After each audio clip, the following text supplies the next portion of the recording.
You're watching HNNCast with Space Rogue on the Hacker News Network.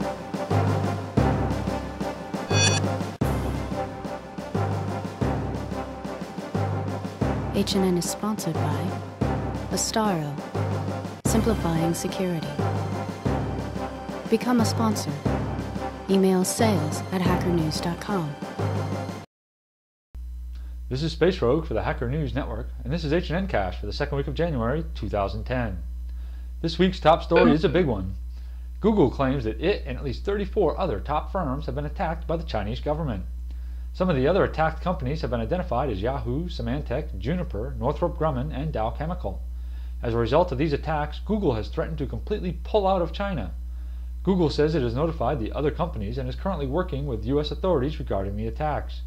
The initial intrusion vector for Google may have been compromised PDF files that took advantage of zero-day holes that Adobe just recently, and some say delayed, issuing patches for.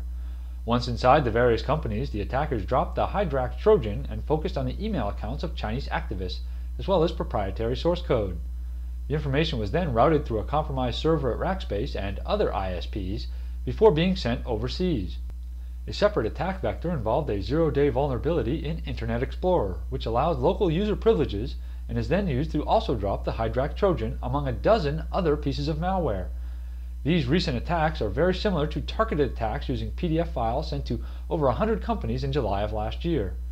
Researchers have traced these attacks directly to either the Chinese government or proxies acting on orders from the government. It has been very interesting to compare and contrast the amount and frequency of information being released from the various companies that have been affected by this. Even more interesting, in our opinion here at HNN, is the response, or a lack thereof, as it was only 3 sentences long, from the U.S. State Department. They have released a statement saying the attacks raised very serious concerns. But that's it.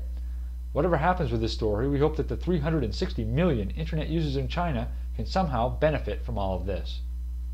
The Iranian Cyber Army, the group that effectively rerouted Twitter's DNS entries last week for a short period of time, have now done the same for Baidu.com, China's largest search engine.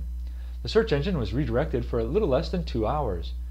In response, at least 3 Chinese groups, the Hacker Union of China, China Eagle, and the Green Army Corps, took credit for several defacements of Iranian websites in retaliation. The affected sites included ones for the Ministry of Defense and Foreign Affairs, as well as one devoted to disseminating diabetes information inside the country. A rogue application has made it onto the Android marketplace. The rogue Android application posed as a legitimate banking applet, but was actually designed to trick people into handing over bank login details to fraudsters. Approximately 40 different applications targeting everything from the Royal Bank of Canada to the Citibank of Texas were written by the developer 09Droid and offered for sale in the Android marketplace for 99 cents each. Of course, this now has people questioning Google's entire security model for the Android phone. Last week, we told you about a presentation at the 26th Chaos Computer Conference in Germany that detailed a crack to GSM encryption. Well, that crack covered a currently used cipher, A5/1. Now, the newer logarithm, A5/3, or the Kasumi cipher, has also fallen victim to a related key attack, or what the researchers have dubbed a sandwich attack. While the crack is possible, it is unlikely to fall into widespread use, since it requires the accumulation of several million known plaintext before the correct key can be deduced. Oh, and one of the researchers on this was Adi Shamir. You know, the S in RSA. So now we have rogue applications in the Android marketplace. We told you about the Rick-rolling iPhone malware a few weeks ago, and earlier this week there was some proof of concept code released for BlackBerry malware. Then there are the new Trojan porn dialers that operate on Java-enabled phones and send out high-cost SMSs without your knowledge. I don't see anything specifically targeting the Palm OS. The market has spoken. I guess no one really cares about Pre. We'll be back with more HNNCast right after these messages.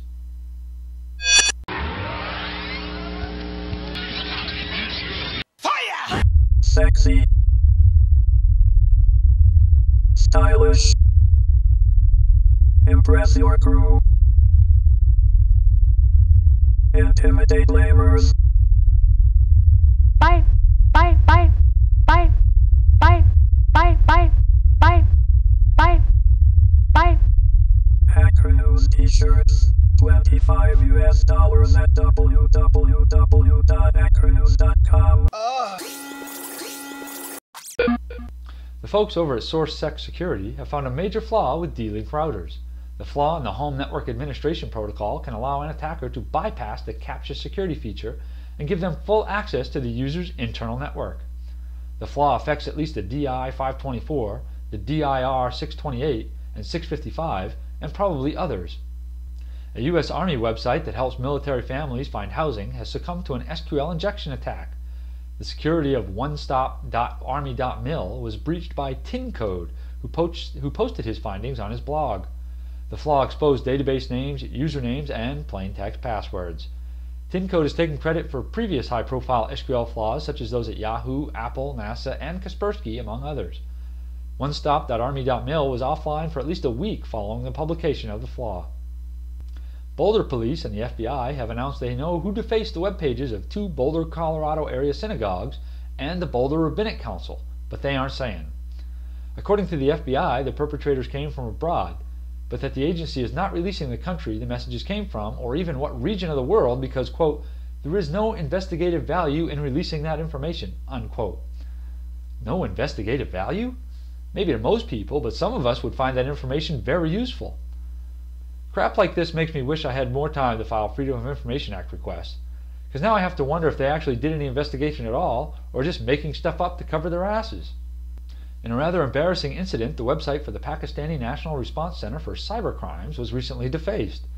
The main page was changed to include statements mocking the organization and claiming that the email database of the system had been downloaded. A group known as PackBugs, or at least frequenting the packbugs.com forum, claimed responsibility for the attack. According to ZoneH.org, PackBugs was responsible for defacing over 1,700 websites in last year. After 5 government websites were defaced over the last month, one of which was hit twice in the same day, the Philippines government has decided to act. President Arroyo has tasked the Commission on Information and Communications Technology, as well as the National Bureau of Investigation to, well, investigate.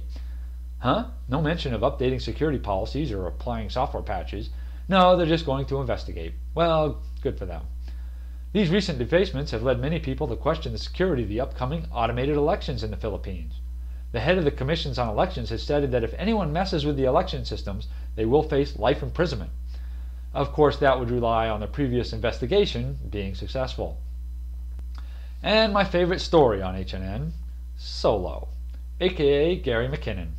Arrested in 2002 for breaking into numerous NASA systems and fighting extradition from the UK since 2005, has won yet another appeal. The High Court has granted a further judicial review of the Home Secretary's decision to allow extradition proceedings against Solo to proceed. This means that the earliest he could possibly see U.S. soil is sometime in April. Most likely May or June, as he'll probably get another appeal and then another one and another one. You know, if he had his trial here in the U.S. back in 2005, he'd probably be out on bail already. Courtney was off this week, but we'll be right back with the HNN Quickies right after these messages.